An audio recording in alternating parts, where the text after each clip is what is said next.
Hi guys, I wanted to talk to you a little bit about Zoom, which is the video conferencing platform that we are going to use this year throughout remote learning.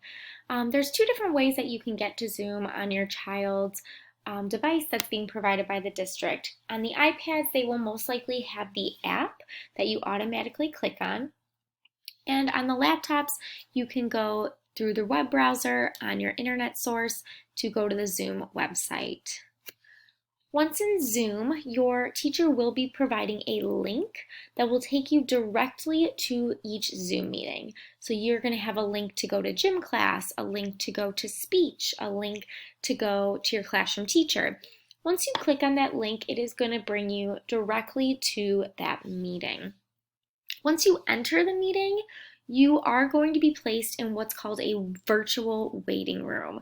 You're in the right spot, don't be concerned, you're in the meeting. The teacher is just letting each individual in one at a time. So it might be a few seconds before you're let into the meeting, but you will eventually be brought in. So let's start a meeting to look at the different features.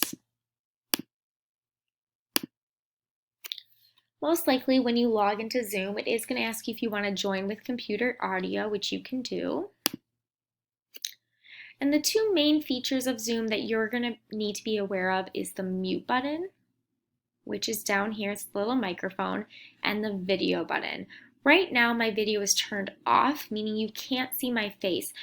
You always know when your video is turned off because the video will have a red line through it. So if you want to turn your video on, you're just going to click that button.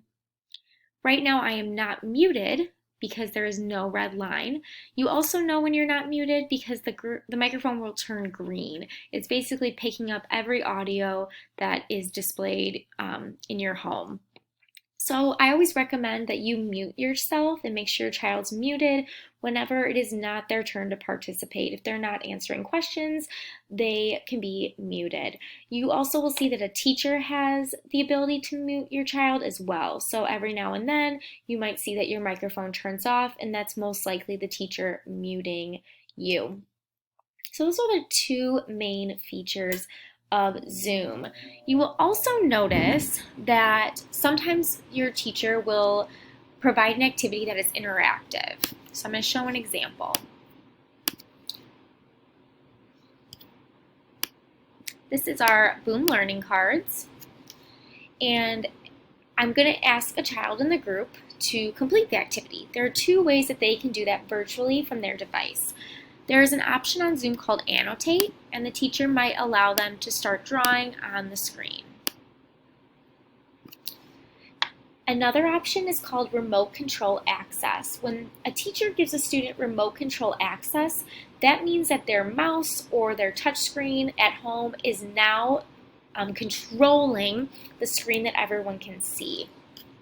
So I might say, Johnny, it's your turn, and he all of a sudden has control of the screen, and he can click the correct answers from his home. So that's a feature that we'll be using this year as well. The last thing I want to talk about for the Zoom is how you leave it.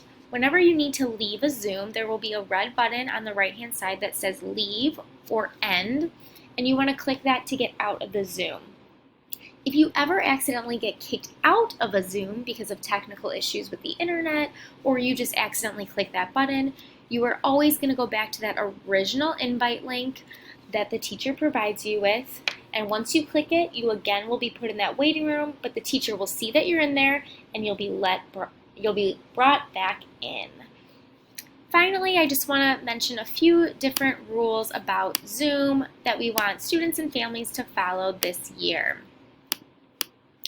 So as you can see, this is our classroom website, and on it you can find a variety of videos that show you the different technology that we are going to be using this year. But right up here you will see that we have some Zoom rules and expectations. When on Zoom, we're going to want to find a quiet place in our home to participate in the Zoom call. We want everyone to be on time. Zooms will always begin and end at their scheduled times. Adult supervision for our students in our class and support will be required during Zoom in order for them to participate. We always ask that your touchscreen device, your iPad, or your Chromebook is always charged and ready to go. Make sure that your camera is turned on when you enter the Zoom.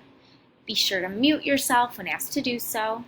Appropriate clothing is of course required when participating in Zooms. Please be sure to turn off any music, television, or other games such as iPad apps when your child is participating. We do ask that children do not eat snacks during Zoom calls. We do have designated times throughout the day for that to take place, but they of course can drink water. Please do not have your child bring any toys to Zoom calls. If they need a handheld fidget for sensory reasons, that is totally acceptable, but we ask that all of their toys are put aside. We will be asking that they do have some incentives that are quickly available to them, but we want to make sure those are put away and only available when those break times are given. If your child is using a communication device, always be sure that that's in front of them as well and that it's charged and accessible.